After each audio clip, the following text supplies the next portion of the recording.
Welcome back to Pivot Points. I'm your host, Dave Allen, founder of Brand Pie, the brand consultancy working with businesses to deliver impact at pivotal moments in their journey. What does it mean to make your own luck? Dan Vahdat's persistence planted the seeds in people's minds that healthcare can change and that Huma is the business to lead the revolution. He saw through his vision until it rained, and those seeds became growth. Since that watershed moment, Huma's grown to $1 billion valuation, driven by a bold embrace of calculated serendipity. Dan challenges the standard CEO playbook, navigating the pivot points of Huma's journey without all the answers, leaning on his razor-sharp instinct. After all, in his eyes, perfect things are made by imperfect people. If Dan's leadership style resonates with you, then join us as we explore why he adores crazy, how to graduate from being an underdog, and when to follow intuition rather than information. So welcome, Dan. I'm really excited to talk to you today. It's not every day I get a chance to talk to somebody who's trying to revolutionize and change a whole industry and a critical industry for pretty much every human being. So could you just talk a little bit about yourself and just introduce yourself to the listeners? Thanks, Dave, for having me. My name is Dan Vahdat, founder and CEO of Huma. Think of Huma as a platform business that is there to power healthcare delivery from the technology perspective, whether in the context of the hospitals or pharma companies, or in some cases, governments. And some of our customers and partners, they also call us Palantir of healthcare, if people know that company. So basically what they do in defense, we do it in healthcare. And so you're trying to use technology to accelerate people's access to healthcare or help them manage their health better?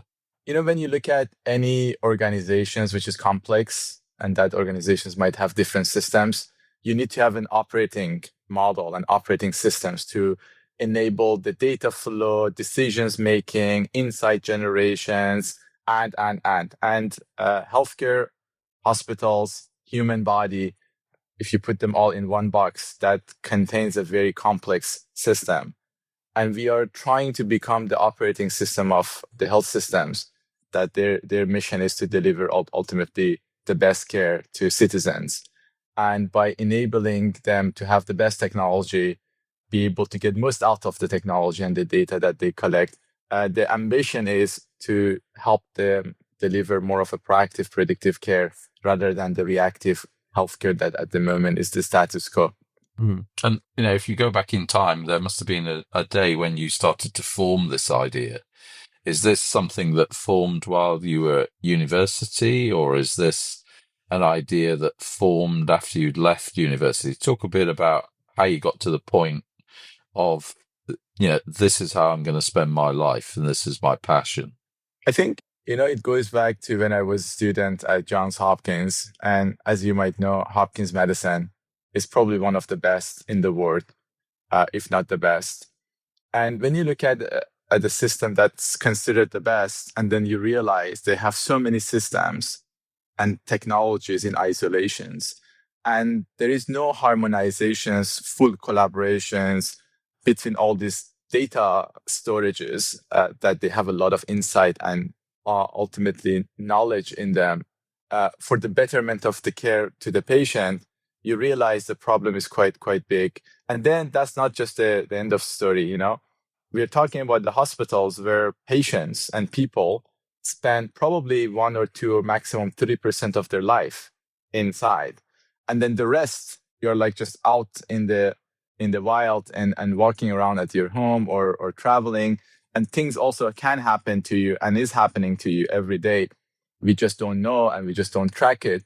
And the idea was, and it still is, how can you create a layer on top of everything that's happening to you as a patient, whether the data resides inside the hospital systems, different systems, whether it is somewhere in your home, whether it is with you, wherever you move, and make sure that we always have a really good knowledge and model and understanding of what's happening to you. And by doing that, being able to be more proactive and predictive, because at the end of the day, people don't die just like that. There are always signs and signatures and sequence of events that leads into either death or deterioration, which can be quite dangerous. So that's the whole, I guess, plan we have to deliver. And the only way we think we can deliver that is through making adoption of technology easy. Right. And so you had the idea. How hard was it to get the idea off the ground and turn that into a business? We had the idea, and I had this kind of more of a feeling that this would be a cool thing to do. I wasn't necessarily thinking about the business part as much. And maybe that was my naivety, at the beginning. And I think in hindsight, it's probably is a good thing that I didn't think too much about it, because when I look at the journey of the company and what we have gone through, it was like really tough. And it was like a long kind of period of almost getting no traction. Not that because people didn't like the concept, it was just impossible to implement and get the buy-in of hospital administrators or governments that this kind of technology, number one, can work. And then number two, a small company of a couple of people can actually move the needle. And the collective wisdom at the time was it's impossible for us to do anything like that the way we wanted to do. And probably the collective wisdom was very wise when I look backward. But again, I believe if you really be persistent and not give up and get a little bit lucky and be ready to pivot, at some point you can enter into whatever domain you want to bring the kind of transformations that you want to bring.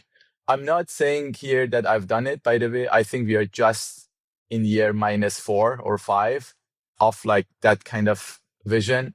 But the vision and reaching that vision is more clear than ever after like 13, 14 years. Yeah.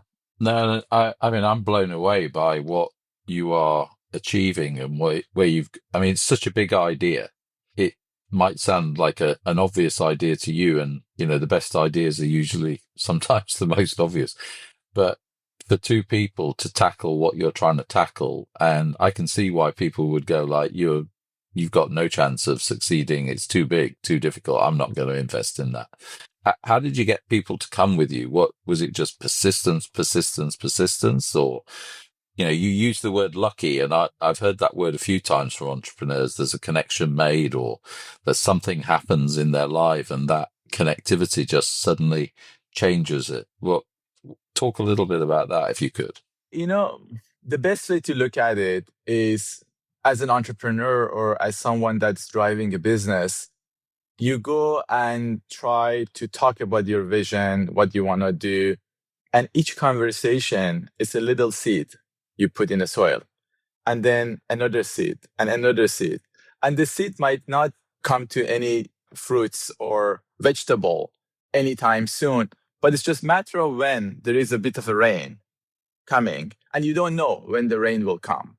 And I think that is what people like myself, they call it luck. You go and do what you have to do, the best you have to do, the most you have to do. And then you wait to see who will get inspired or who would see this is something that they're also equally excited to get involved, or who they think they can actually trust, because ultimately it's about trust. Trust Dan, trust Huma to be able to deliver that things for them. And then if you do something even small, that small things can become a launch pad for something a little bit bigger and a little bit bigger. And slowly this compounds. And then at some point, you have enough, I guess, credibility and brand awareness and probably experience to be able to do things that are bigger, and probably at the beginning, it was considered impossible to do. But it just takes time, especially in our industry. It's not like you build an app and you put it in the App Store and then everybody downloads it. Yeah. I mean, it sounds like planting those seeds, you actually started to make your own luck. When you reflect back, is that how you feel? It wasn't actually lucky. It was everything that you did that actually created your own luck. and you've just post-rationalized it into that sort of moment of, I was lucky. Yeah, planting of the seed is what we can do. The rain is the luck That's because you lovely. don't control the rain. I think that's how I look at it. But the idea is if you plant so many seeds everywhere, right? At some point, somewhere, there should be some rain. And I guess that is the luck. Yeah. And that is what people call you can make your own luck by just spreading the seeding so wide that somehow, statistically speaking, there must be a rain. Is there a moment you can relate to where it did rain and you went, it has rained and my seeds are now germinating? Was there a pivotal moment that you can relate to in your journey? For sure. And sometimes we don't even know where did we seed, the seed, but somehow it rained and then someone contacted us, to give you one example. When I started the company at the beginning, we were really focused. Obviously, we were based in the UK. Early days, that was the only country we were like kind of focused on. We only spent time with NHS and different NHS trusts and trying to talk to NHS. And we never considered private sector because also private sector is small here. And it was around like March time, which is actually it was the first day of spring, almost 10 years ago, that we got an email from Chief Medical Officer of BMI, which at the time was the largest private hospitals group in the country, that our CEO, his name was Stefan, has heard about you guys or has heard you guys talking, and he wanted us to talk to you guys and see what we can do. And when I got the email, I was like, I had no idea what BMI is. It wasn't even in our radar, like to think about them. And they became actually the platform for us to build our product, because when you build enterprise software, especially things that interact with patients' data, unless you have the infrastructures that you need to build your things on top of, you can't build the whole thing. You have this kind of chicken and egg kind of situation. And if you don't build something, usually people don't trust, to give you their infrastructures to build on top of it. Somehow they decided to trust us, and we built a bunch of things on top of their infrastructures and on back of their reputations and credibility. That opened up some other conversations with, at the time, I think it was NHS Kent, and then Apple team got interested. And then through Apple, we got into Royal Free, NHS Trust. And then that was like when we suddenly landed probably one of the most important institutions from the healthcare and health system perspective in Europe, which is Royal Free, NHS Trust. And that was kind of where we became, I guess, relevant. Now, I still, to this date, I don't know where the CEO of that organization heard about us, because I don't recall him anywhere that I went, but he has heard of us somehow. I mean, good old word of mouth. I mean, without word of mouth, where would we all be? But that's a fantastic story. And just to orientate everybody, can you talk a little bit about, where Huma is today in terms of size, development, number of employees, valuate? Just give people a sense of where you're now at 10 years later after it rained. So in terms of size, we power like about 6,000 hospitals and clinics around the world, and we work with 15 out of the top 20 pharma. And then in the past few years, we've been very lucky and obviously happy and excited to be able to partner with some governments, country level, which is quite exciting, starting from German governments during COVID, and then Greek governments and number of other heads of states that they have partnered with our technology to power care delivery to their citizens. In terms of number of people, we are about 400, 500 people, mostly based in London, Germany, a city called Gießen near Frankfurt, and New York and San Francisco. These are like basically 4 key hubs that we have as a company. In terms of valuation, so on and so forth, the last round we did, it was around $1 billion. And that was like some time ago. Yeah. Yeah. I mean, that's just incredible. You managed to sort of build that in that time. And when I was sort of looking into the company, I sort of looked at your company values, and there's two particularly that caught my eye, and I just wanted you to talk about them a little bit. And I'm sure you know what I'm going to say, but we adore crazy. I mean, that is a fascinating value to have, and particularly in the space you're in. I'd just love you to talk about that and the sixth sense. I love that. The fact that you use intuition to guide you. And I'd love to understand what that does for your people and how you use that when you're talking to your people. Yeah. These are actually our old values. We still kept them and still in the company. It's on our walls. The reasons we changed them, we got so many attacks as well because of our values. We adore crazy for me was really foundation of we want to embrace anybody and everybody. It doesn't matter, what's your backgrounds, how you think. We love you for who you are and what you can bring to the society and through Huma as a platform to impact lives. And I didn't want people to correct themselves. I didn't want people to say certain things and not say certain things. And I just wanted to have this safe environment that this in Huma family, people feel they can be who they are. And then sixth sense comes from the fact that sometimes you make decisions as a leader or in an organization, some of your leaders are making decisions. And there was this narrative, and I would call it a bullshit narrative, that leaders should explain to their people why they do what they do, or what are the logics behind certain decisions, and make sure that everyone is on board with that idea. And the reality is sometimes you just don't know because you don't have all the information. It's like a very complicated territory. Maybe it's the first time you are entering into it. A lot of things that we were trying to do we were like one of the first companies ever, as far as we know, doing it. And in those scenarios, if my head of technology is making some decisions, he might not be able to onboard everybody because it's the first time, but he's making a decision with gut. And we wanted to have a way of telling people we don't need to rationalize everything because it's just impossible to do so. And the sixth came that whenever we couldn't explain, we couldn't get to all the logics, we can say, look, guys, this is, how we think about it. It's based on gut feeling. And it is what it is. And it kind of helped people to get comfortable with uncertainty in some of the decisions we made.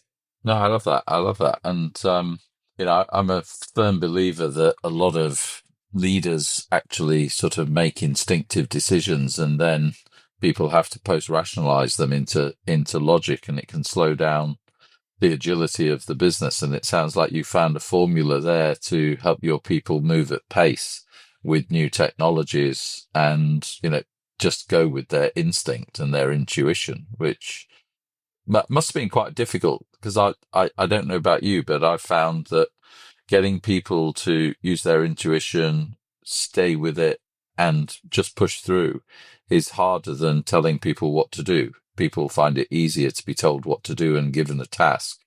But using intuition and getting people to use their intuition and go with their instinct, because then they're having to make the decision. What's your sort of perception of that? A lot of people don't want to, because, when you use your intuition or when you have to make a decision, it comes with a lot of responsibilities, and a lot of people don't want to take responsibility. It's just hard for them. And you'll be surprised. Some people get really stressed about it. And I guess those people are good for, task-driven initiatives.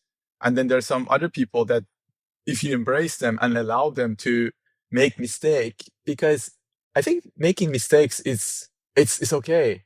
I get sometimes frustrated about, Europe culture, UK included, that making mistakes looks like a really bad thing. But making mistakes is actually a great thing.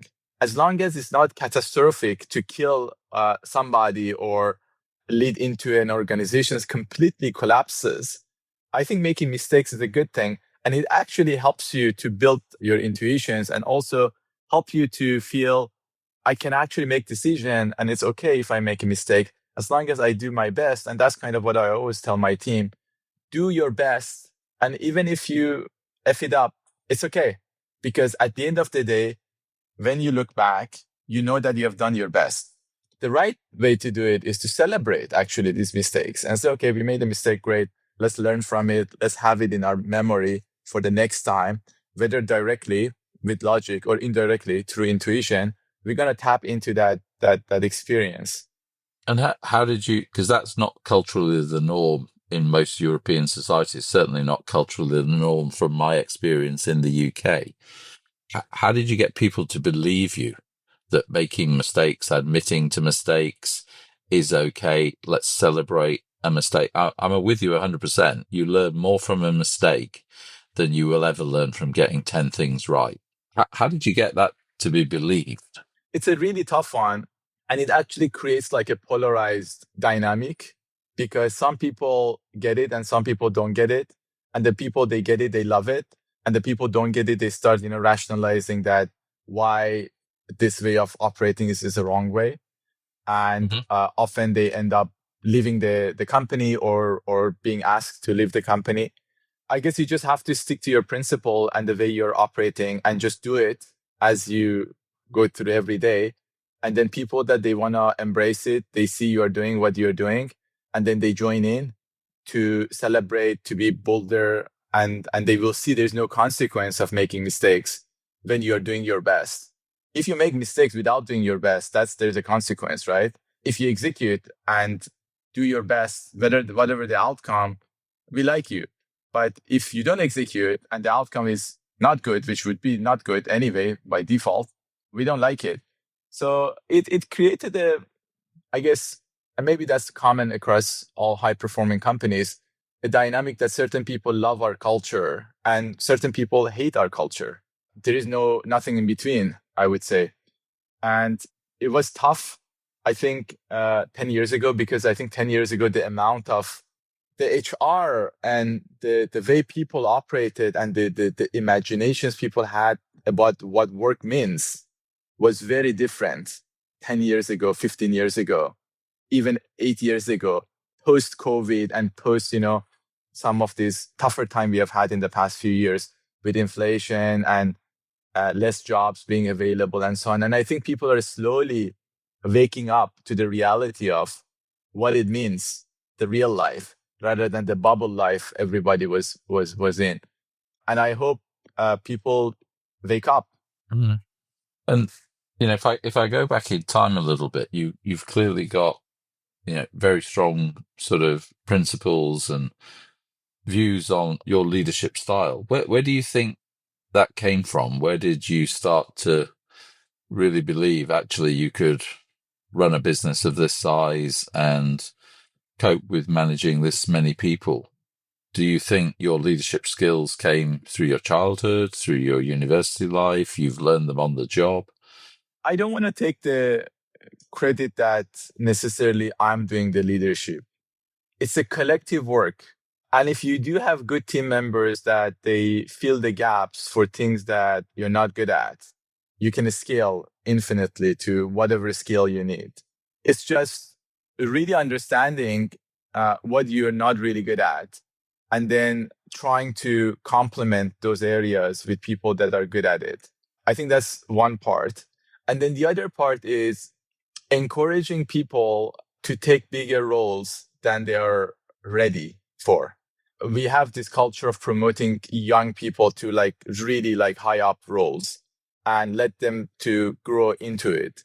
And by doing that, suddenly you can create amazing pool of talents that they come in with a lot of flexibility and adaptability because they had to go through a big change to grow from their initial role to the more promoted role.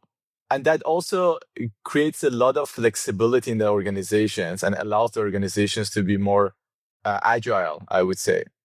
I don't consider myself as necessarily a good manager. I have certain skills that I'm good at it, so I'm really focused on that. And then there are other people that they're good at on other things. And our collective, it works for us.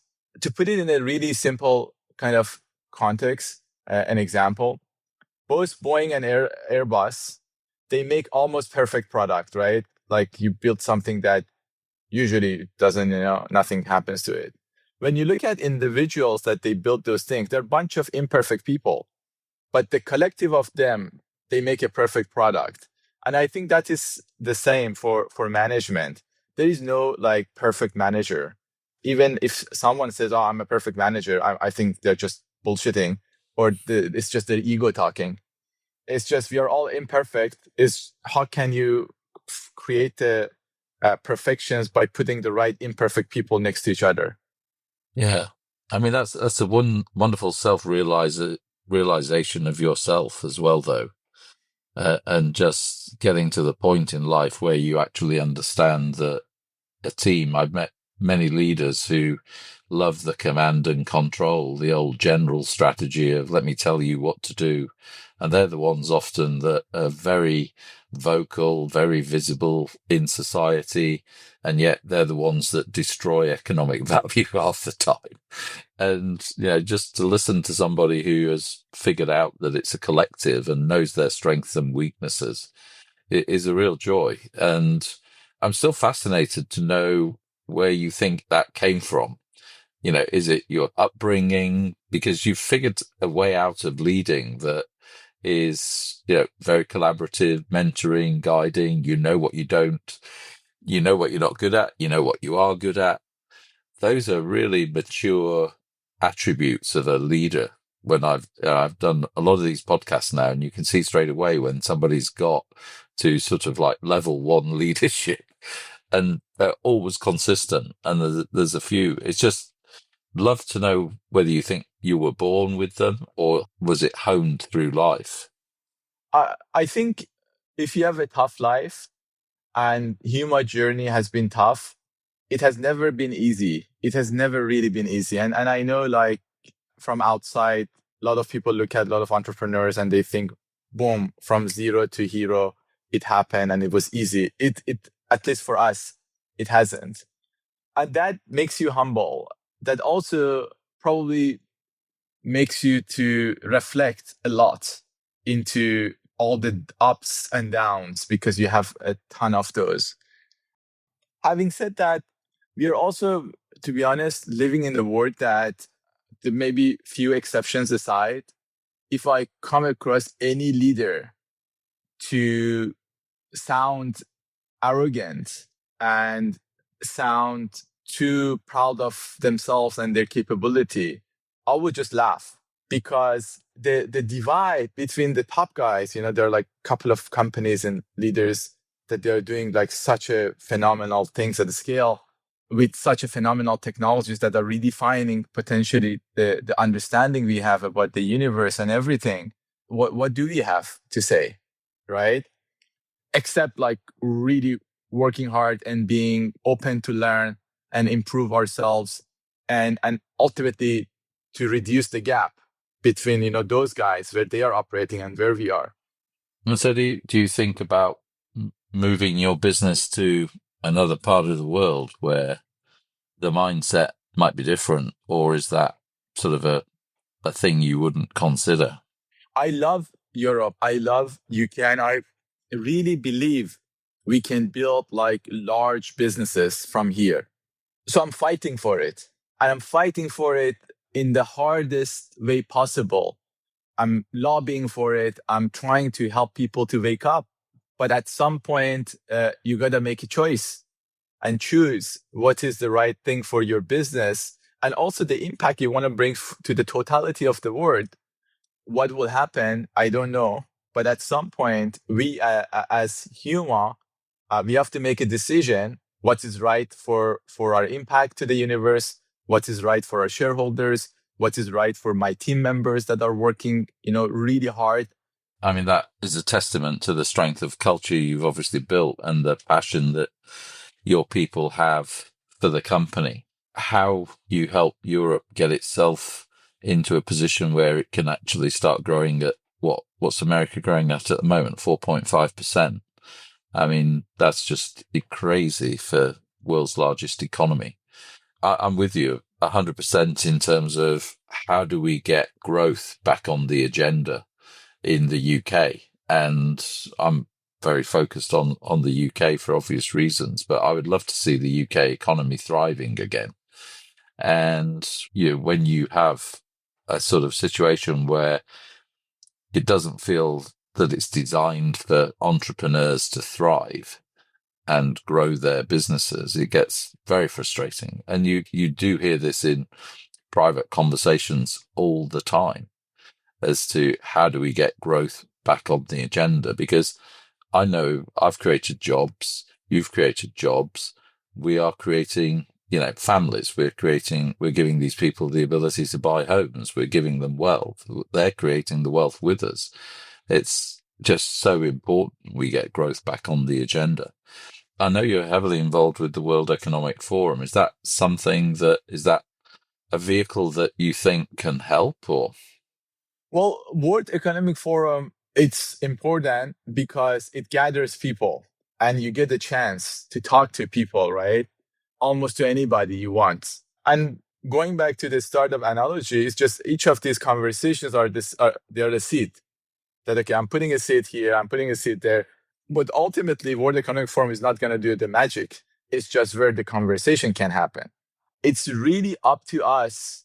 And I wish we had some leader to come in and talk to the nation. Let's get united. Let's work hard. Let's just relook at everything we believed in. Let's invest in leading technologies.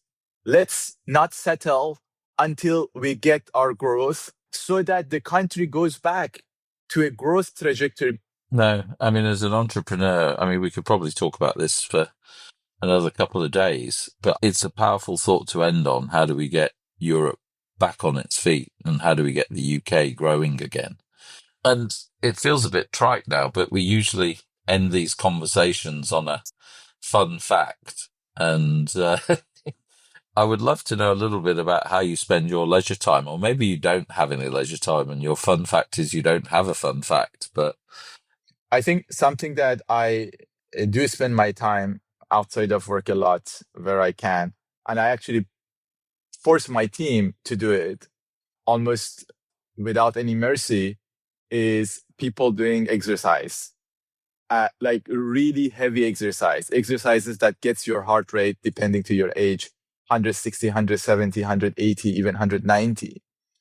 For some good time, 10 minutes, 20 minutes of like being and operating in zone 5, simply because it gives you the kind of resilience and a clear mind that you need to be able to operate in high pressure environment.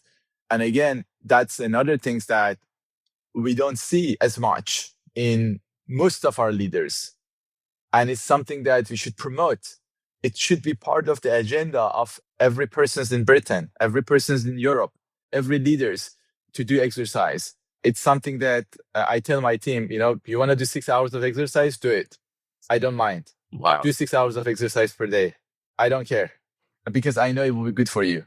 That's brilliant. Well, let me congratulate you on what you've achieved. It's remarkable what you've achieved. And thank you for being so open and direct on some of your thoughts as to Europe. And I hope people listening to this actually take account of what you're saying and try and help the entrepreneurs who are trying to create growth and trying to create jobs to actually have an environment where we can help the country to thrive. And, I'm with you 100% on that. And I'd love to thank you, Dan, for coming on the podcast. It was a real pleasure to meet you and a real pleasure to talk to you. Thank you. No worries. Thank you.